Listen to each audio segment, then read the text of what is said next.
سلطان الپ ارسلان کی وفات کے بعد ان کے بیٹے ملک شاہ سلجوقی سلطنت کے تیسرے سلطان بنے۔ آپ کا دور حکومت سلجوکیوں کا دور عروج تھا۔ آپ کی وسیع و عریض اسلامی حکومت ترکستان کے آخری شہر کاشغر سے بیت المقدس تک اور اناطولیہ سے لے کر بحیر خزر تک پھیلی ہوئی تھی۔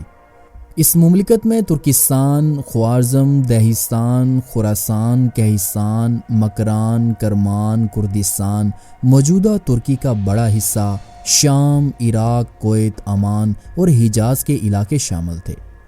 ملک شاہ سلجوقی 19 جمادی الاول 447 ہجری بمطابق 16 اگست 1050 عیسوی کو پیدا ہوئے۔ آپ کے والد کا نام الپ ارسلان تھا، جو سلجوقی عہد کے دوسرے فرمانروا تھے۔ جس زمانے میں آپ کی پیدائش ہوئی تو طغرل بیگ محمد اس وقت سلجوقی سلطنت کے حکمران تھے۔ سلطان طغرل بیگ ملک شاہ کے دادا چاغری بیگ کے سگے بھائی تھے۔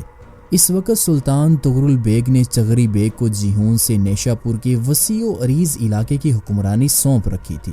الپ ارسلان چغری بیگ کے سب سے بڑے بیٹے تھے۔ چغری بیگ کا انتقال 18 رجب 451 ہجری بمطابق 30 اگست 1059 عیسوی کو ہوا۔ ان کے انتقال کے بعد طغرل بیگ نے الپ ارسلان کو خراسان کا گورنر بنا دیا۔ اس وقت ننھے ملک شاہ کی عمر 4 سال تھی۔ الپ ارسلان نے اپنے پیارے بیٹے کے لیے اس قابل اور تجربہ کار شخصیت کا انتخاب کیا جس نے سلجوقی سلطنت کو عظمت کی بلندیوں تک پہنچا دیا تھا، یعنی عہد سلجوقی کے نامور وزیر نظام الملک طوسی۔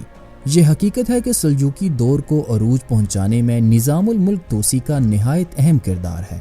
ملک شاہ نے نہ صرف نظام الملک طوسی بلکہ دیگر بلند پایہ علماء کرام سے بھی تربیت پائی اور بہت جلد انہوں نے عربی، فارسی اور دیگر علوم میں مہارت حاصل کر لی۔ نظام الملک نے دینی اور دنیاوی علوم کے ساتھ ساتھ ملک شاہ کو فنون حرب سے بھی آراستہ کرنے کی پوری کوشش کی۔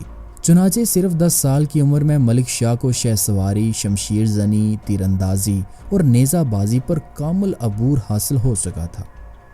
ملک شاہ کی تربیت کا سلسلہ آنے والے برسوں میں جاری رہا۔ انہوں نے اپنے والد الپ ارسلان کے ساتھ کئی جنگوں میں شرکت کی۔ الپ ارسلان محرم 465 ہجری بمطابق جنوری 1064 عیسوی میں پوری سلجوقی سلطنت کے حکمران بن گئے، اور جب 456 ہجری میں سلطان الپ ارسلان نے رومیوں کے خلاف جہاد کا اعلان کیا تو اس مہم میں ملک شاہ بھی سلطان کے ساتھ تھے۔ سلطان کے حکم پر انہوں نے جارجیا پر حملہ کیا جہاں مسیحی حکمران تھے۔ نظام الملک بھی ان کے ساتھ تھے۔ ملک شاہ نے کم عمری کے باوجود زبردست کارنامے سر انجام دیے۔ ان کی کامیابی کا ذکر تاریخی کتب میں خاص طور پر کیا جاتا ہے۔ اس مہم کے بعد ملک شاہ اپنے والد کے ساتھ مسیحی آرمینیا کے خلاف جنگ میں شریک ہو گئے اور کئی مارکوں میں آپ نے اپنی شجاعت کے جوہر دکھائے۔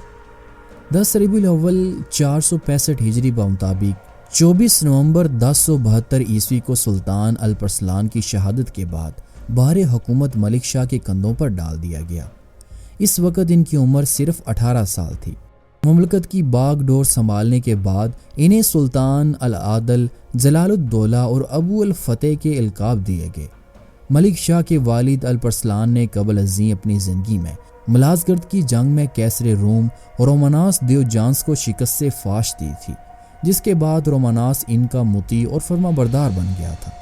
لیکن رومی پادریوں نے مشہور کر دیا کہ روماناس بادشاہت کے لائق نہیں رہا، اس لیے رومی سلطنت پر میکائیل ہفتم نے قبضہ کر لیا اور کیسر روم کا اعزاز اب میکائیل کے پاس آ گیا۔ ملک شاہ کے حکمران بننے کے بعد میکائیل نے سرکشی دکھانا شروع کر دی۔ اس نے فوج تیار کی اور ایران میں داخل ہو گیا۔ سلطان ملک شاہ کو جب دشمن کے اس حملے کی خبر ملی تو انہوں نے فوری طور پر جہاد کا حکم جاری کیا۔ بجلی کی سی پھرتی سے فوج تیار کی اور رومی لشکر کے مقابلے کے لیے نکل پڑے۔ یہ فاصلہ انہوں نے چند دنوں میں طے کیا، حالانکہ عام حالات میں یہ سفر ہفتوں میں مکمل کیا جاتا تھا۔ کیسر روم کو امید نہ تھی کہ اسلامی لشکر اتنی جلدی مقابلے کے لیے آ پہنچے گا۔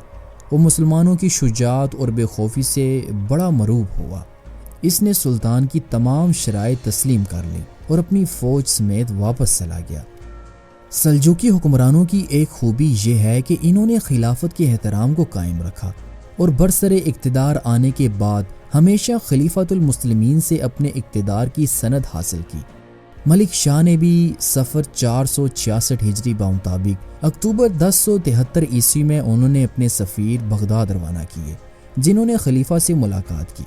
یہاں ایک شاندار تقریب میں خلیفہ نے سلطان ملک شاہ کی حکومت کو سند عطا کی اور ملک شاہ کو امیر المؤمنین کا لقب دیا۔ اس کے بعد بغداد، عراق، عرب و عجم، ایران، ماوراء النہر، شام، حرمین اور بیت المقدس میں سلطان ملک شاہ کا نام جمعے کے خطبے میں شامل کر دیا گیا۔ 466 ہجری بمطابق 1074 عیسوی میں سلطان ملک شاہ نے سمرقند اور ترمذ پر اپنا اقتدار بحال کیا۔ آپ کے والد الپرسلان کے دور میں ان کے ایک جرنیل عطس بن اوک نے شام اور فلسطین کے بیشتر علاقے فتح کر لیے تھے۔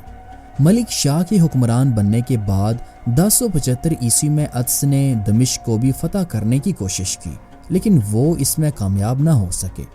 مارچ 1076 عیسوی میں عطس نے ایک بار پھر دمشق کا محاصرہ کر لیا۔ 2 یا 3 ماہ بعد شہر والوں نے ہتھیار ڈال دیے اور دمشق میں بھی عباسی خلیفہ کا خطبہ پڑھا جانے لگا۔ بعد کے برسوں میں سلطان ملک شاہ نے سمرقند کی بغاوت کو ختم کیا، موصل فتح کیا اور دیگر بغاوتوں کو کچل ڈالا۔ 470 ہجری بمطابق 1070 عیسوی میں ملک شاہ کے چچا سلیمان بن قتلمش نے انطاکیہ کو فتح کیا، جہاں مسیحی بادشاہ حکمران تھا۔ اس کے بعد سلطان خود ایک فوج لے کر حلب کو فتح کرنے کے لیے روانہ ہوئے۔ قسیم الدولہ آگ سنکر ان کے ساتھ تھے۔ آگ سنکر کے بیٹے عماد الدین زنگی اور پوتے نور الدین زنگی نے تاریخ میں نمایاں کارنامے انجام دیے ہیں۔ مارچ 1087 عیسوی میں ملک شاہ نے پہلی بار بغداد جا کر عباسی خلیفہ سے ملاقات کی۔ انہوں نے خلیفہ کا بڑا احترام کیا۔ 1079 عیسوی میں سلطان ملک شاہ نے سمرقند میں اٹھنے والی تیسری بغاوت کا خاتمہ کیا۔ سمرقند جاتے ہوئے راستے کے شہر بھی فتح ہو گئے۔ ان میں بخارا کا عظیم شہر بھی شامل تھا، جس کے بعد کاشغر والے بھی مطیع ہو گئے۔ 485 ہجری میں حمص، ارکا، افامیہ کی تسخیر کے بعد سلطان ملک شاہ کی فوج طرابلس اور شام کی طرف بڑھی اور اسے بھی فتح کر لیا۔ اسی اثناء میں ایک فرقے کا ظہور ہوا جو کہ باطنی فرقہ کہلاتا تھا۔ اس فرقے نے بہت سی طاقت حاصل کر لی اور اس نے مسلمانوں کو شدید نقصان پہنچایا۔ سلطان نے انہیں کچلنے کی کوشش کی، لیکن وہ اس میں کامیاب نہ ہو سکے۔ 3 شوال 485 ہجری بمطابق 6 نومبر 1092 عیسوی کو سلطان ملک شاہ شکار کے لیے روانہ ہوئے۔ بغداد اور تقریب کے درمیان شکار کھیلتے ہوئے سلطان کو شدید بخار آ گیا۔ سلطان کو بغداد لا کر علاج کرنے کی بڑی کوشش کی گئی، لیکن 15 شوال 485 ہجری میں عظیم سلجوقی سلطان اپنے سفر آخرت پر روانہ ہوئے۔ ان کی عمر 38 سال چند ماہ تھی اور انہوں نے 20 سال حکومت کی تھی۔